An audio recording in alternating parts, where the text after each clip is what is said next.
Good evening, everybody, and welcome to the second event of the 6th Unbound Book Festival. My name is Alex George, and I'm the founder and the director of the festival. This event is Queer Narratives in YA Fiction, and you are in for a fabulous evening.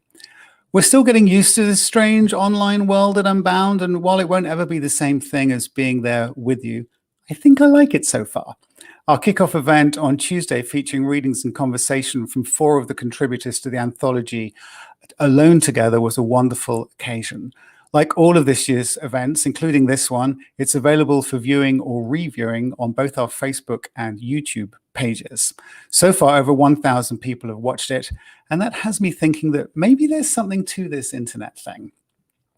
As you may know, the festival has always been completely free to attend, whether in person or online, and that wouldn't be possible without the generosity of the hundreds and hundreds of people who have supported us financially over the years. And on behalf of everyone who volunteers for Unbound and everyone who attends these events, we're so grateful to each and every one of you for your generosity. If you'd like to help us out, please do go to the website, which is unboundbookfestival.com, and click on the not especially subtle donate button at the top of the homepage. We are a registered nonprofit and we are completely run by volunteers, so everything that we receive does go directly into putting on these events. Big or small, it all helps, so thank you. Support comes too from the City of Columbia, specifically the Office of Cultural Affairs and the Convention and Visitors Bureau. KBIA and Como Magazine are our media sponsors, and even though we won't be there in person this year, Unbound wouldn't be Unbound without Stevens College. We look forward to returning to their beautiful campus in April of 2022, although Lord knows that feels like a very long time away right now. Particular thanks this evening to tonight's sponsor, Icaria Design Company. Icaria is based right here in Columbia, Missouri, and they are the creators of the Soul Seat, an ergonomically designed chair that is great for your back, extremely comfortable, and looks really, really cool. More information is available at icariadesign.com, and we are very grateful to them for their support. Unbound is all about audience participation. Just because we're not in the same room doesn't mean that it shouldn't still be that way. Please feel free to post questions for the panelists in the chat box on YouTube or Facebook or wherever you're watching this, and our moderators will get to them towards the end of this session. And if you need a little encouragement to participate, we will be giving away a copy of Lindsay and Michael's books to one randomly selected audience member who asks a question. If you haven't already had a moment to do so, please do go onto our website and look at the schedule for the full 3 months, and do plan to attend as many events as you like. We would love to see you. So, to matters at hand. This evening's conversation will be led by not one, but 2 moderators. Samantha Edmonds and Vivian Herzog are both students at the University of Missouri. Sam and Vivian, welcome to Unbound. Hi, thanks so much for having us. Well, thank you very much. I'm really looking forward to this conversation. I'm going to disappear now, and I'll let you introduce our authors, and I will see you again at the end. Great, thanks Alex. So I'm Samantha Edmonds, and this is Vivian. And I think she's going to introduce Michael, and I'll introduce Lindsay. Absolutely. Michael Barakiva is a theater director and writer of Armenian Israeli descent. The artistic director of the Hangar Theater and the Upstart Creatures, he and his husband divide their time between Ithaca, New York and New York City. He is a graduate of Vassar College and the Juilliard School, and an avid cook and board game player. Michael has directed plays in New York City and around the country, including the Oregon Shakespeare Festival, Santa Cruz Shakespeare, Syracuse Stage, Ensemble Studio Theater, and Primary Stages. He is also the author of the young adult novels One Man Guy and Hold My Hand, as well as the plays String Theory and The Nature of Things. Hi, Michael. Hey, how's it going, Vivian? Great to see you. Great to see you, Sam. Good to see you, too. Hi. And our other author is Lindsay Sproul, a creative writing professor at Loyola University, New Orleans. She holds an MFA from Columbia University and a PhD from Florida State University, and has received fellowships from the Virginia Center for the Creative Arts and the MacDowell Colony. Her fiction has appeared in Glimmer Train, Epic, Witness, the Massachusetts Review, and other publications. Originally from Marshfield, Massachusetts, she currently lives in New Orleans, Louisiana. She's here tonight talking about her new novel, We Were Promised Spotlights. Hello. Hi, Lindsay. All right. Get things started. We want this to be as much of a conversation as possible. So Sam or I will direct a question to one of y'all just for clarity, but feel free to bounce off each other and just have as much fun as you possibly can. So I'll get things started with a question directed to Michael. Michael, both of your books deal heavily with adolescence and have high school age protagonists, the same protagonist. What about this stage of life drew you to writing about it? Well, I think the funny thing about writing in LGBTQIA+ is that the genre is defined by the protagonist's sexuality. And so you sort of can't write about it without writing about sex or their relationship to sex. And what's great about that age is that that's when we are figuring out so much of what our relationship to sex and gender and sexuality is. And so the genre of YA lines up so beautifully with LGBTQIA+ themes. Oh, yes. Alex just reminded us that we completely forgot to open it up with reading. So that's a great conversation starter, Michael. Thank you. Do you want to read an excerpt for us, and then Lindsay will do the same? Well, it's like a wonderful introduction, I think, to the excerpt. So I will. My first novel was One Man Guy, and my second one was Hold My Hand, which is a standalone sequel. And this is the opening few pages. Oh, look, the image is here. Isn't it a great cover? Okay. Kissing Ethan. Kissing Ethan rocked. Kissing Ethan was like taking a rocket to outer space, floating in zero gravity, and marveling at the incomprehensible beauty of the creations of the universe. Kissing Ethan was sweet like the last piece of baklava drenched in honey snatched from the bottom of the box. Kissing Ethan was the answer to an unasked prayer. And then there was being kissed by Ethan.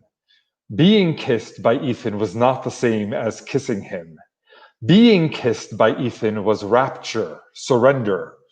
Being kissed was surfing a wave of joy, unpredictable and uncontrollable, that could break any moment and send you tumbling, an endless series of surprises. Being kissed by Ethan was endorphins kicking in 2 hours into a tennis match, transforming pain into euphoria. It was being a ship in a violent storm, hoping you wouldn't be torn apart as the ocean churned beneath you. It was feeling like your skin, your very body would explode because it couldn't possibly contain all the joy pulsing back through it. Alec brought Ethan's face up to his own. He kissed Ethan back.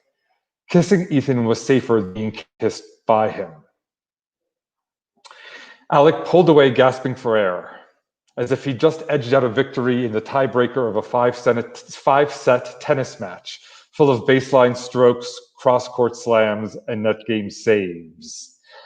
I've got to go. I promised my mom I'd help her get ready for Thanksgiving. Alec retrieved his bright purple shirt with plaid gray details from the chair by Ethan's desk. I hate to point out the obvious, but Thanksgiving isn't for another week. Or is this some weird Armenian thing, like Christmas, that you celebrate at a different time than everyone else in the whole freaking world? We Armenians celebrate Thanksgiving just like everyone else in this country, thank you very much. Although, did you know that Canadian Thanksgiving is celebrated on the second Monday in October? No, I did not know that. Ethan sat up, surrendering to Alec's departure. Now you're going to your grandma's for Thanksgiving, right? That was the plan. Alec finished the last buttons on his shirt and grabbed his leather book bag, groaning under its near midterms weight. But then Nana twisted her ankle, so she decided she wasn't up to hosting Thanksgiving.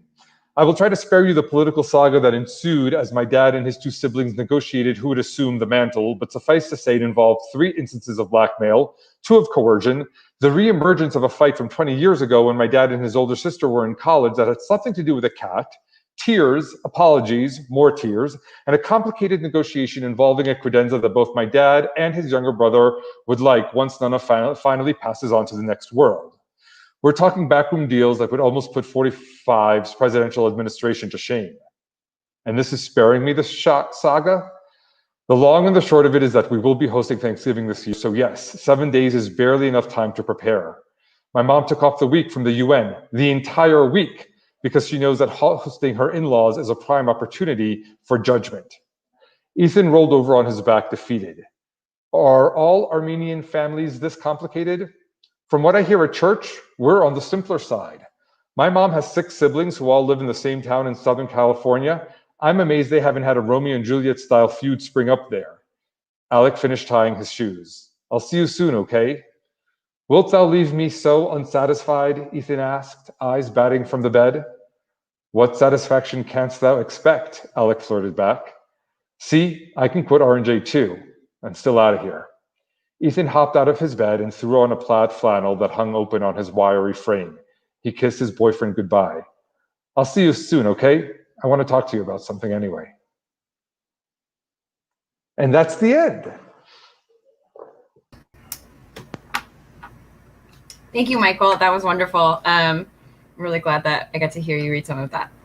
So now we're going to have Lindsay Sproul read from her book, We Were Promised Spotlights, a novel about Taylor, a high school senior who's in love with her best friend, Susan, and afraid to say it.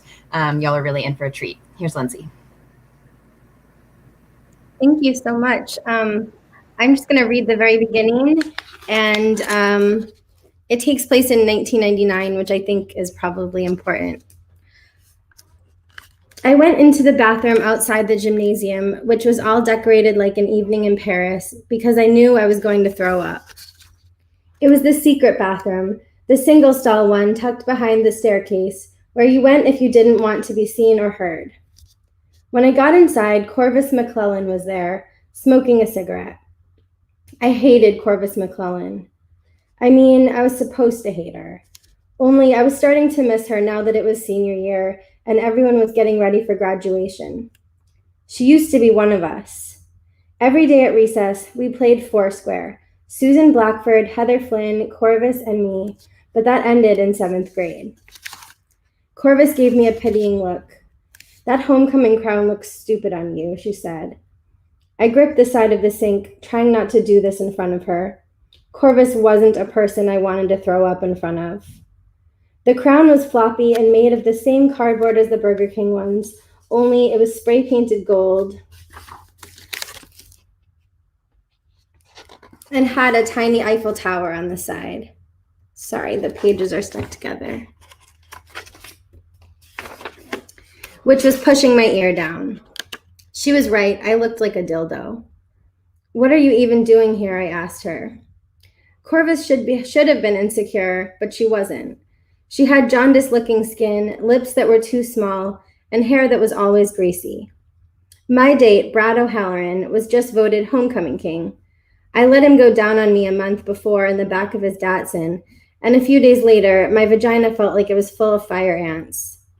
I ran into Corvus in the waiting room of the gynecologist's office next to the plasma donation center in the strip mall by the highway. I was sitting there with a pamphlet in my lap that said genital herpes and you. She looked up from her book and gave me a tight smile. Nice going, she said, and I wanted to murder her. Are you gonna barf? She asked me now. My crown was slipping off. She put her hand on my back and moved it in slow circles. We hadn't touched since 7th grade, just before she passed me the note I used to destroy her. I could have held it down before that, but her touch made me feel green. There it was, my dinner, regurgitated in hot chunks in the sink. When I was done, we sat on the cool tile of the floor. Why are you being nice to me? I asked her, wiping sweat off my forehead with the back of my hand. She shrugged. I don't know, she said. You look like shit. The real problem with Corvus was that she knew. She knew I dated Brad because the other girls wanted him and I wanted the other girls. I wanted my best friend Susan to hug me for a really, really, really long time while I buried my face in her stomach and Melissa Etheridge played in the background. I wanted her to drive me to California and then I wanted to dye in her hair. Want a cigarette? Corvus asked. I want a scar, I said. A big, terrible-looking one that would make people afraid of me but not feel sorry for me. So far, no matter what was going on in the world, No matter which unpronounceable countries were at war, Corvus had always been there, wearing her backpack covered in patches. But not for much longer.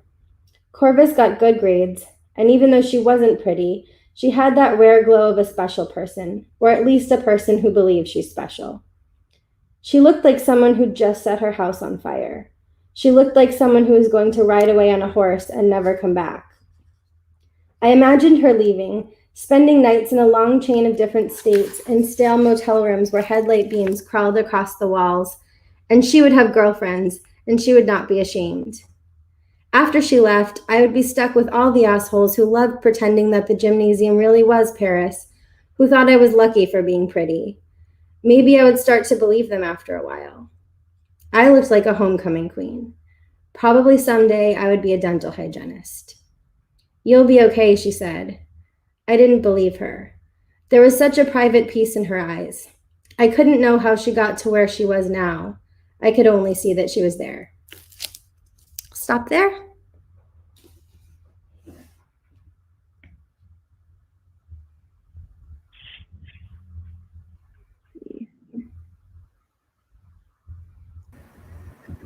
That was so wonderful. Thanks so much, Lindsay. I think we were so excited to have this conversation that we jumped ahead, but I'm really glad that we were able to hear you read, both of you read from your work. And now we can't wait to talk about it. And so, Michael, you already spoke a little bit about the, like that sort of teenage adolescent age. And Lindsay, your character is also a senior in high school. Well, not also in adolescence, a senior in high school in your case. Would you speak a little bit about what drew you to that age as well? I think similar to what Michael said. It's really an age when there are a lot of changes in a short amount of time. And I grew up really watching a lot of high school films. And I also spend a lot of time with young people, teaching undergraduates. And I couldn't really find a book where there was sort of like the mean girl character who was more than just one-dimensional. So I really wanted to take that character and make her more than that. And I also had an interest in writing a queer character who wasn't a hero. I think there is a lot of pressure on queer characters to either they would die at the end, and everything I read as a teenager. Oh God, totally. That's like gay bash or AIDS. Those were the options. Yeah, absolutely. But they also, I also feel like there's pressure to make them into heroes. And I really wanted to make a character who would make mistakes and would be allowed the same mistakes that, straight characters make in teen movies. Oh, that's yeah.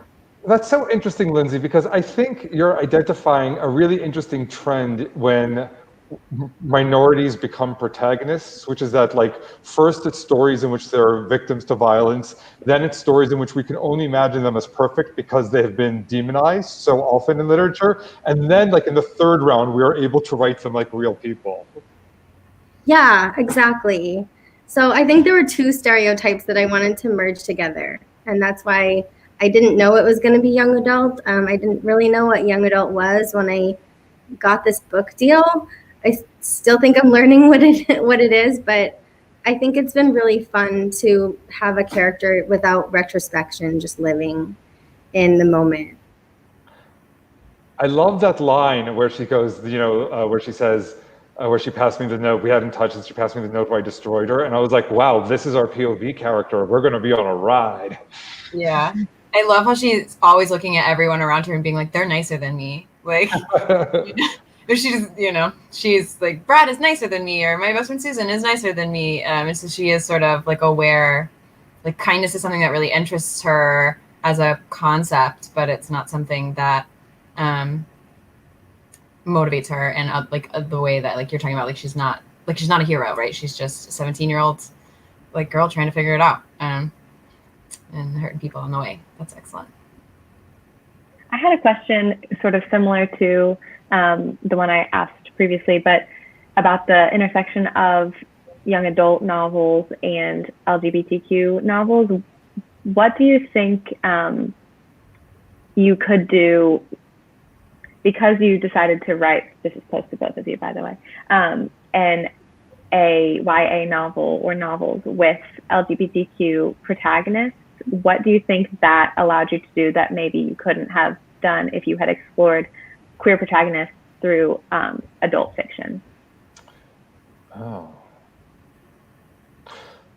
Well, I had, like Lindsay was saying, that there were so many tropes in the in the little queer representation that existed when I was growing up.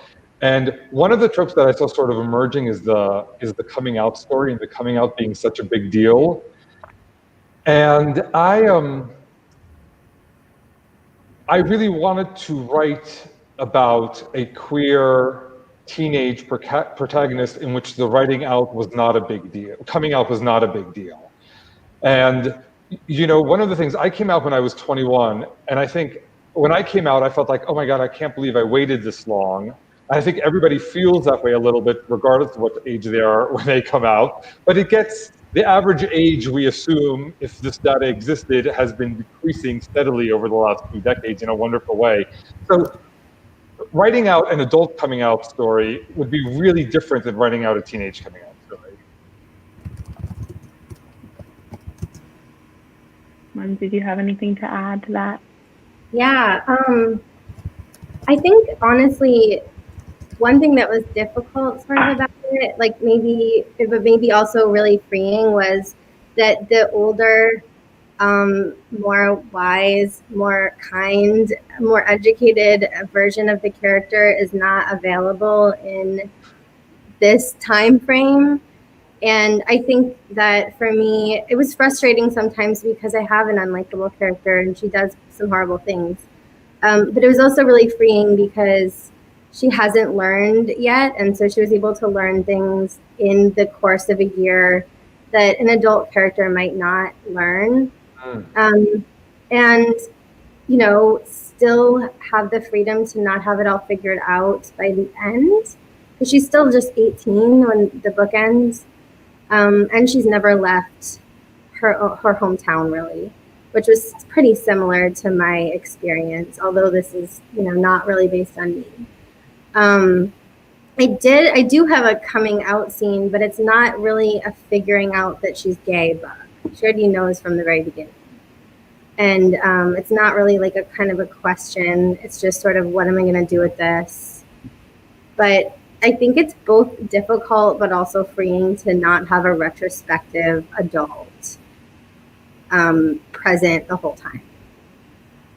I think it also lends itself to a more visceral, reading experience, because there's less. It feels like you're experiencing everything with the protagonist as you go along, which I'm sure that our viewers could tell by the both of y'all's readings, but both of your books just go down so smooth, so just delightfully, because you're just engrossed and along for the ride with the protagonist. I think there's something so important about their youth, but also like being around friends, right? Always.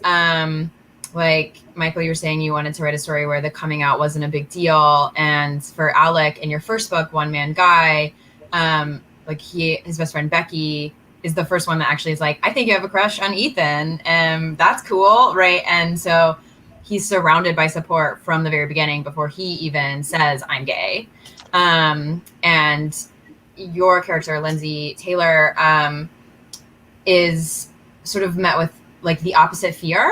She is afraid to tell anyone that she's gay because of the people around her. Like, she's worried that her social circle, because she's so popular and people have these expectations of her. So I'm wondering if you both could talk, maybe Michael first and then Lindsay, about like the importance of community for your characters and whether or not this was something that you thought about consciously as you were writing. Yeah, sure, of course. So You know, I know that there are still many places in this country and the world where it is dangerous to be queer, and that is very sad. And at the same time, my own experience of coming out, you know, growing up in a suburb of New York City, going to a very liberal arts college, like the only person for whom it was traumatic was for me. Nobody else really cared that much. Everybody else was really supportive. My folks were great. My siblings were great. My friends were great. And so it just felt to me like important to represent that story because I didn't have that story growing up, where coming out was like such a trauma, you know? Then the other question about community that is really important, I think, for Alec is that he's Armenian American, and the Armenianness is the backdrop of the book. And if, like, Children of Immigrants was a section in the bookstore, the book could be in that section, but it's not, so it's in the LGBTQ section. But I think that's actually the joy of my book. It's sort of a mashup between an immigrant story, or the child of immigrant story. And one of the things that's been most satisfying about the reader's responses is having children of immigrants from all over the world writing and saying, oh my God, I related so much to those Armenian parents, you know, South Asian, Japanese, Eastern European. And so I think the community is important in both of those ways for the story. Absolutely. Should I answer too? I would love, to hear your thoughts. Community was obviously important to me too, but sort of opposite way. I'm from a really small conservative Catholic, Irish Catholic town, and it's in Massachusetts. Obviously, people kind of think it's liberal there. It probably is at this point, maybe a lot more than it was when I was in high school, but it took me until after college to come out.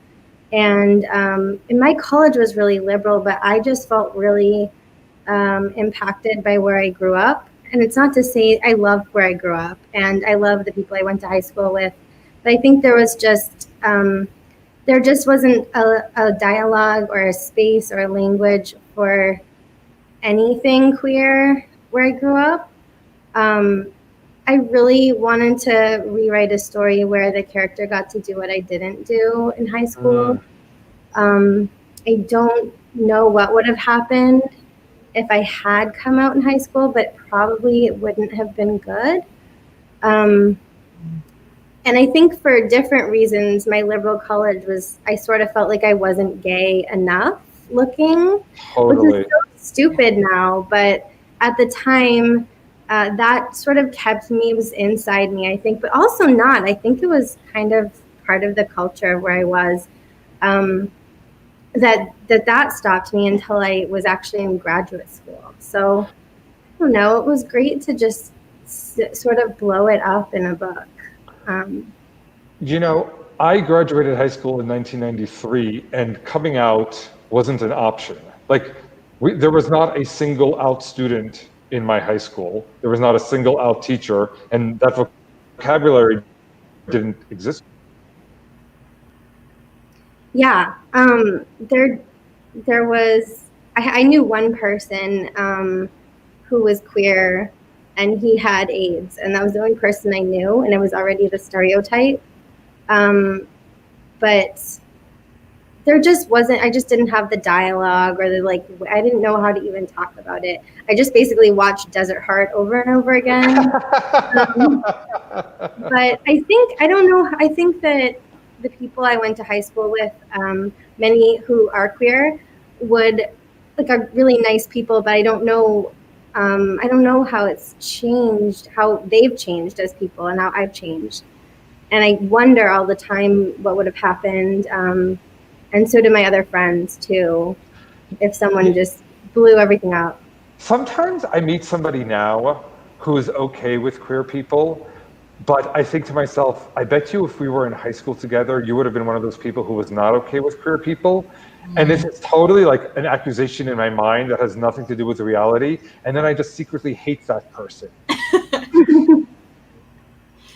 This it sounds like maybe you both have written the books that you needed to read, or like thought experiments on like not your personal experiences, but what your experience might have been if you had done blank, right? If you had come out in high school, if you had this or that. Is there a lot of those sort of like thought experiments in your writing? Or I guess the question I'm asking here is how much of like personal experience do you put into your books, or is it hypothetical sort of explorations and things like that? There was a question in there somewhere. I think you found it. Mine's heavily based on my hometown, but none of the characters are even remotely real.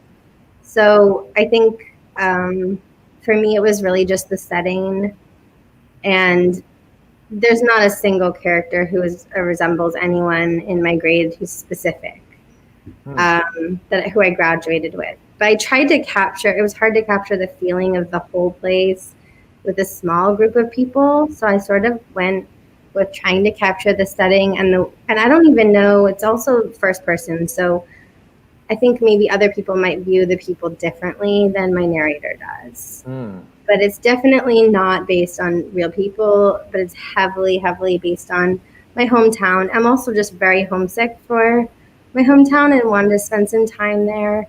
I don't have any family left there anymore, so I never really go back. So it was just an excuse to hang out there for a few years. I think mine is almost identical. It's like a fictitious version of my hometown. All of the people are made up, and the protagonist is very different than me because I'm Israeli Armenian, but he's just Armenian. So it's totally, totally different. No similarity. No overlap. Nothing to see here. Totally different. What was the hardest part for you all writing the books? Like, you know, in the writing process, what did you find the most difficult? Oh, I'd never written anything before, so I found that really hard. I was my ex-girlfriend from college, who remains one of my best friends and is the mother of my goddaughter. Her best friend from college was an editor, and we were hanging out at, Lindsay's birthday party. And she was like, "Oh, you should write a book with a queer protagonist, a young adult book with a queer protagonist." And we just worked for years. I don't know. My editor was Joy Peskin. She's at Macmillan now. She's an extraordinary editor and writer. And she just believed in it and read all these horrible, horrible pages I wrote and got a good book out of me, sort of beat a good book out of me. Well, thanks to her. I loved these books, both of them of yours. Thanks. What did you go with, Lindsay? I can't remember what the question was. I was still listening to Michael. I can't remember. Yeah. The most difficult part of the writing experience for you. Okay. I think, again, like I talked about this already, but just not stepping in when my character does horrible things. And I do love reading unlikable narrators a lot, but it was hard to write it, especially when she does really bad things that, and there's no space for the adult to kind of be like, and that was horrible afterwards. And it was hard, but I also felt like, to be honest to the character, she would make really big mistakes. But they were hard to write. And I didn't know how to end the book. I think it had 5 endings. Yeah. That was also difficult. I think I had never written young adult before, and I'm still not sure how successful it was in the genre, but I wasn't sure too, like how much sex to have and how much to not have. And now that I've read a lot more young adult, I feel like I have a lot of sex. I'm not sure if that was good or not. I'm not sure if that was good, but I have trouble writing good sex scenes. I can definitely write awkward teenage bad sex scenes much better. So I think it was difficult to write the sort of cute moments for me. Michael, yours was so good. I felt like I had trouble with with those like good moments. Those are really difficult, I think. It's funny that you say that because Joy was like, I was like, how do I write a sex scene? And she just gave me 4 to read. She just pulled them off her shelf in her own, and she was like, here are my 4 favorite sex scenes in young adult. And then afterwards, when we were working on the second book, on this one, what I realized 4 books she gave me were LGBTQ books. And I was like, was that intentional because I was writing an LGBTQ? And she's like, no, I just think that she was surprised by it. She was like surprised that those were her favorite sex scenes also. Yeah, it's weird. There haven't been many in the books I read. There's like allusions to the fact that sex has happened. But I feel like there's a lot of kissing. And I've read young adult where there's pages and pages of the same kiss happening. It's a long kiss. Yeah. That's too much. You know, that Yeah, it was really, you know, when we looked at the book and we were like, I knew I had like a very innocent high school experience, especially my protagonist is 14, and when I was 14, I knew like nothing about nothing, and the internet did not exist, and I had not had a drink or had a cigarette, or like I didn't know what drugs were. Like I grew up in a very protected immigrant house. And so it was important for me to capture some of that in my protagonist's experience.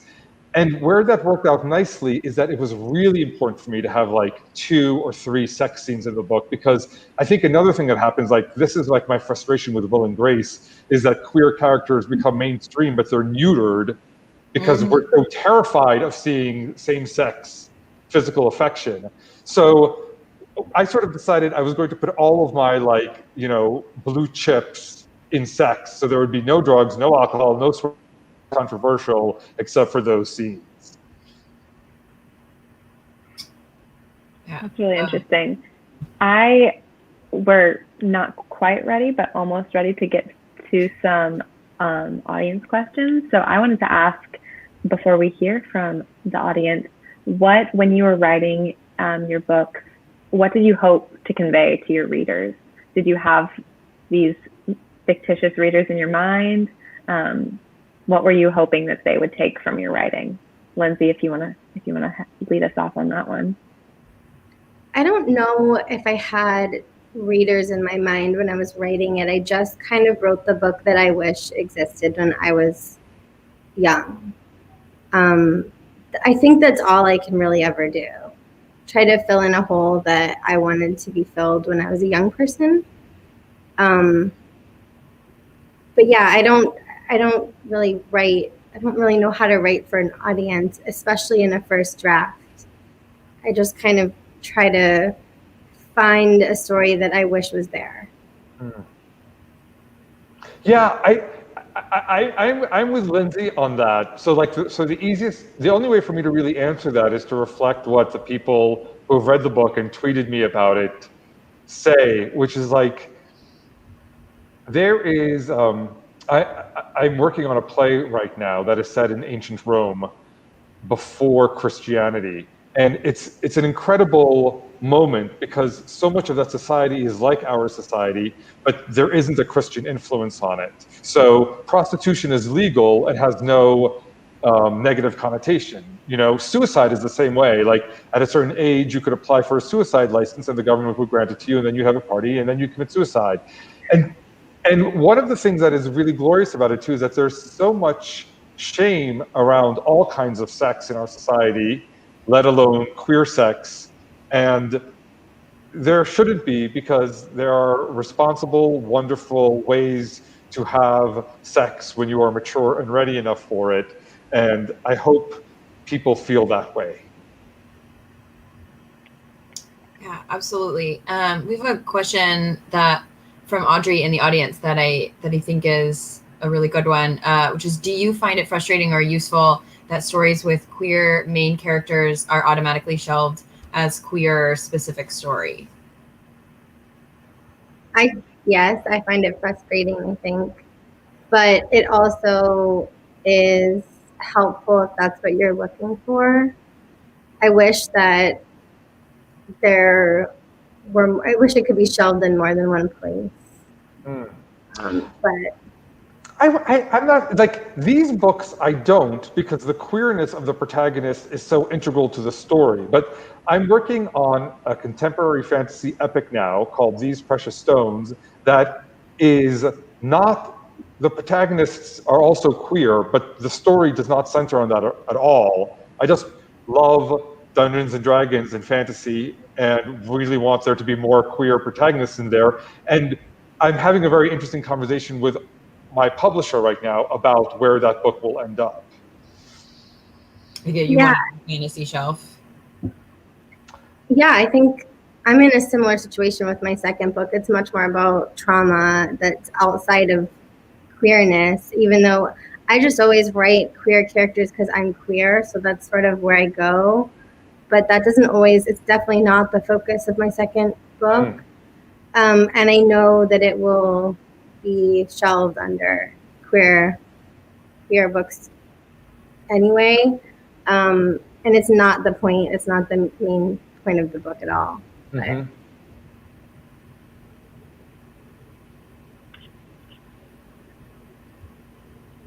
Let's see. We have a lot of questions. That's good. Cool. Let's see.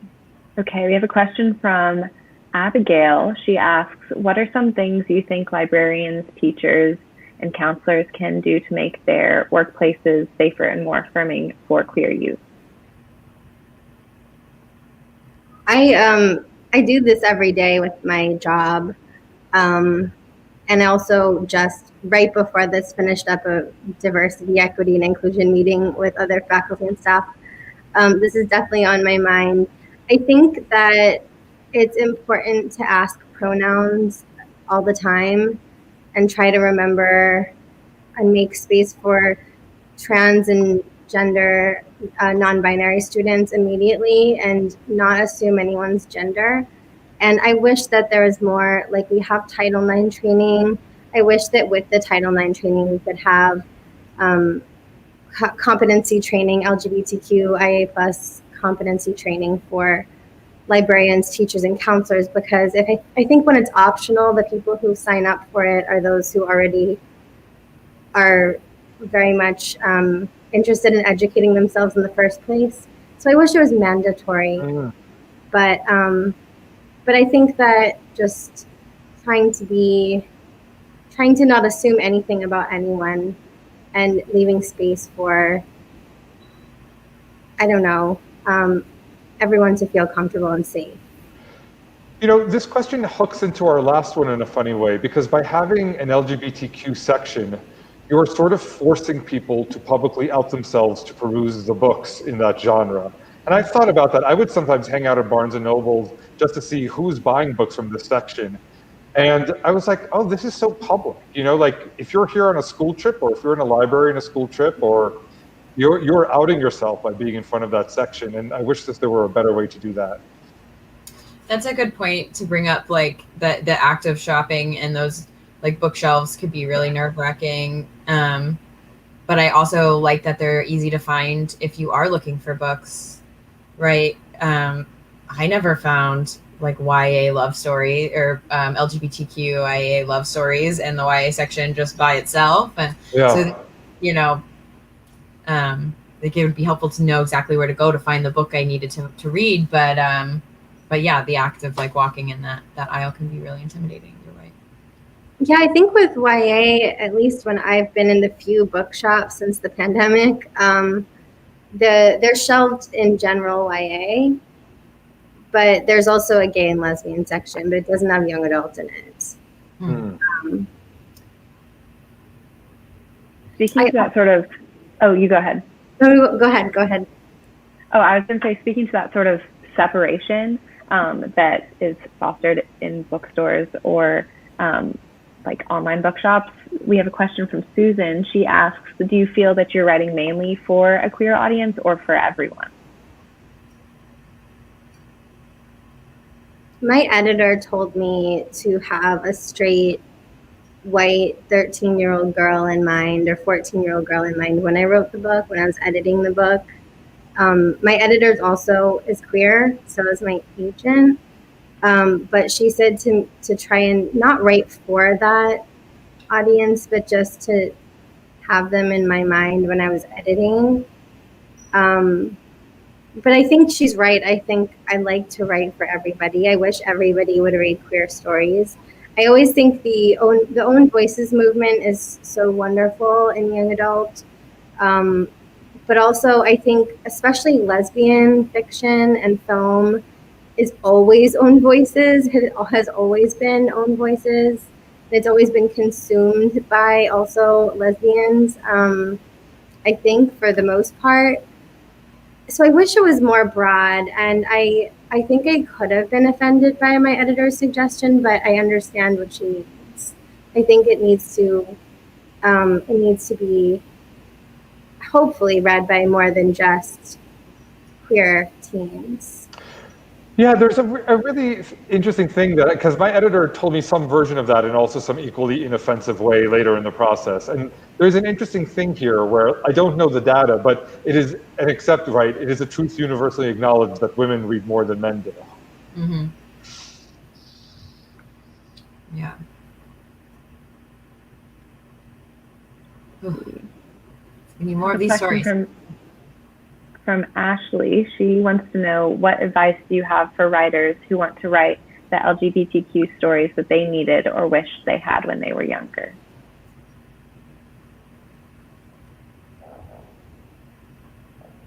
I think just to write them. I think like not to overthink it and just write a story that only you can write, no one else could write.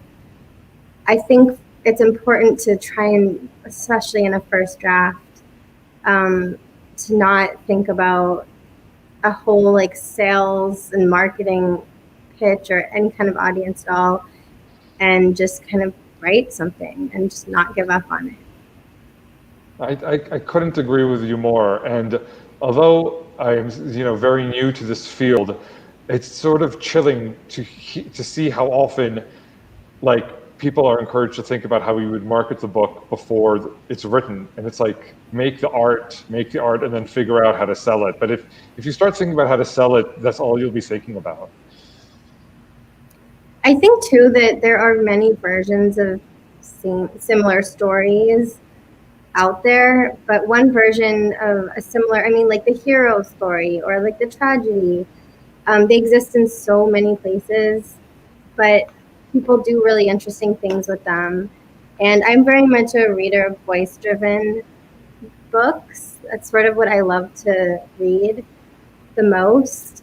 And only one person has their own voice. So I think starting there is, for me, was a good place to start. Not that this character is me in any way. But just to be clear, she's horrible and I'm a really good person. She's hideous. I do think that there are lots of things that she thinks about that I thought about. Obviously I wrote it, but yeah, I think also not worrying too much about stereotypes, because I think every person's new spin on something is going to be different than anything that exists. I love that. I think there's another question in the audience from Abigail Burbridge that I feel like will connect really well with what y'all are saying, which is, what did you do or want to do before writing, and then what made you decide to want to start writing? I have like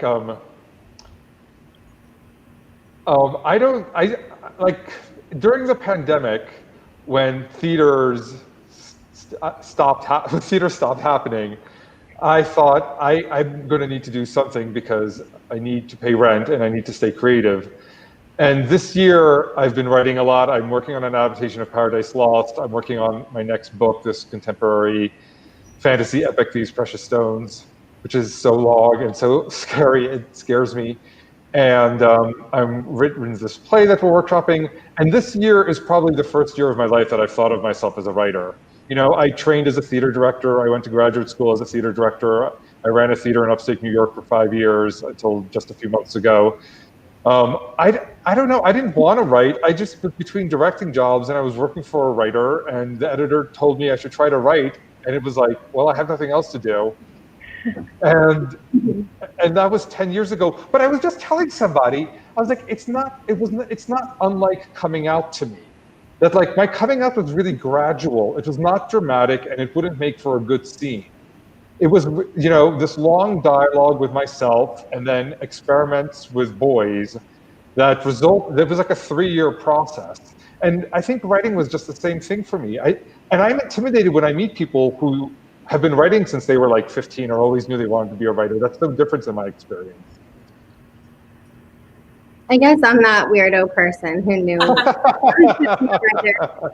I think I remember being in 5th grade and writing like a whole book. It was like, I wrote it in my notebook. But I think what I didn't know was that teaching was going to be something I loved just as much, if not more, than writing, and how much it was going to be an inspiration for writing.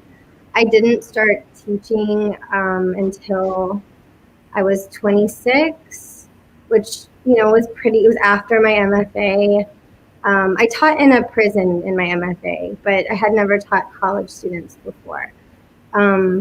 And I think that for me I was like, wow, this is what I want to do. And I always thought I just wanted to be a writer. I didn't know how amazing teaching was going to be. And they go really well together for me. And especially at my university, which I love the students at Loyola so much. But I love college students in general and working with them. And I was very, very certain I wanted to teach undergraduates. Yeah. But it wasn't something I expected to love so much. And I didn't expect it to be so good for writing. I definitely understand that. Michael, you talked earlier about how you wanted to write a queer YA novel in which coming out wasn't like the main point or scene. And I've heard a lot about seeing more of that plot in queer movies and books. Do you guys have any predictions or ideas about the future of queer narratives in young adult stories?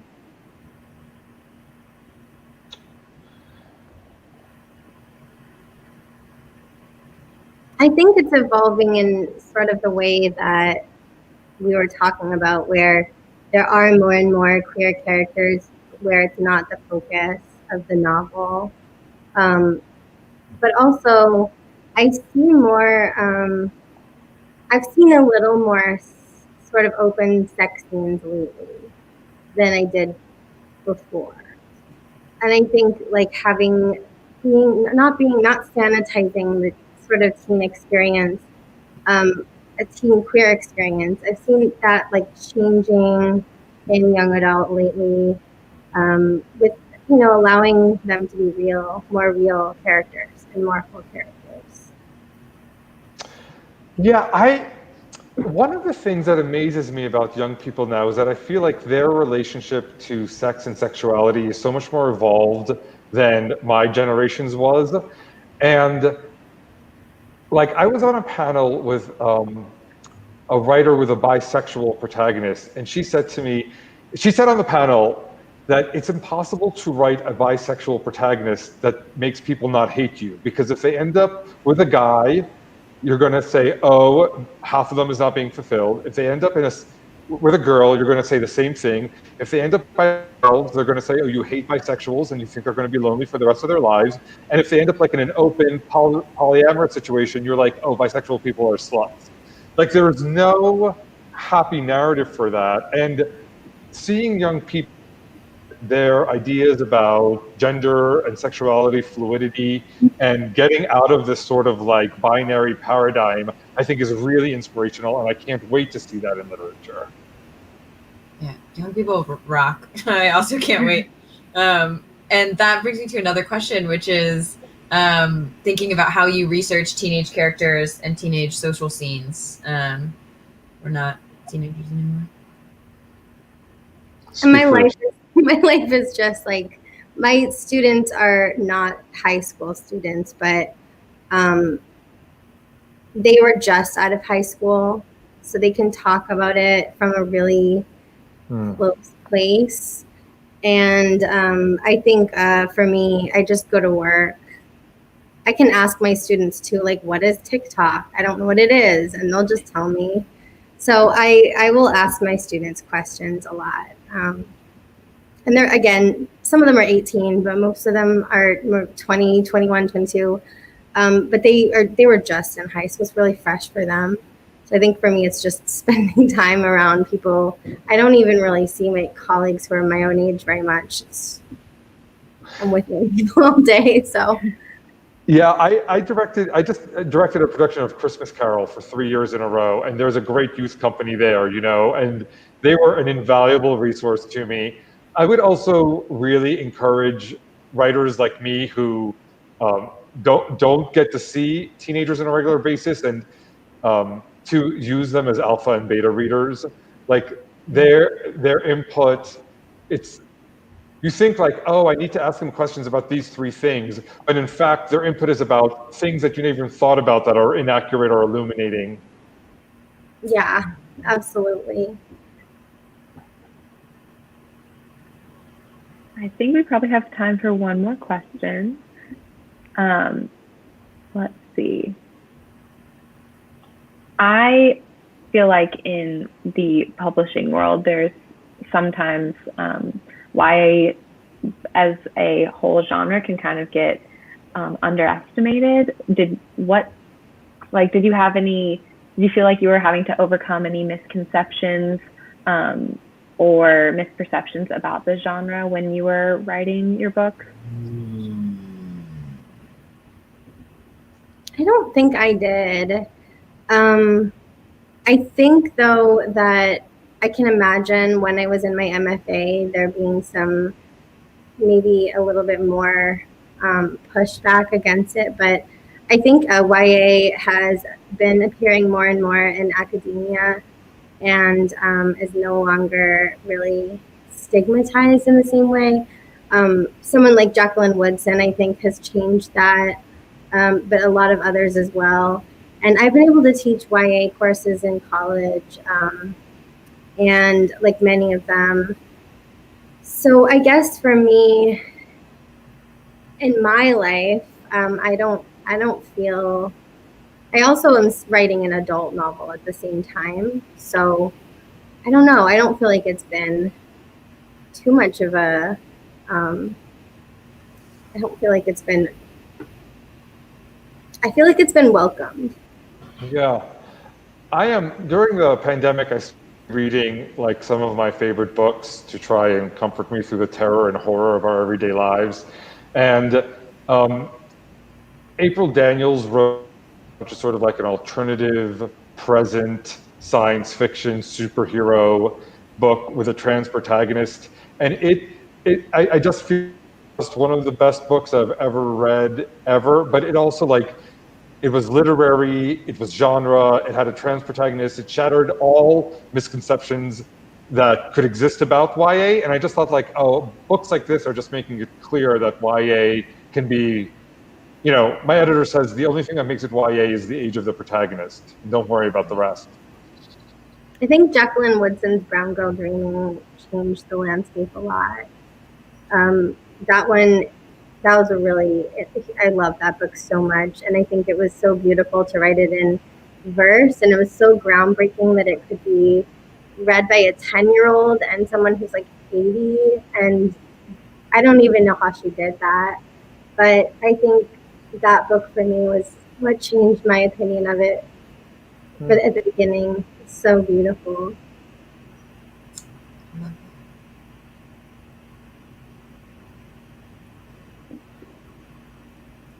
I feel like I could keep asking questions all night, but we are forever. So I think Alex is going to come back and say hey.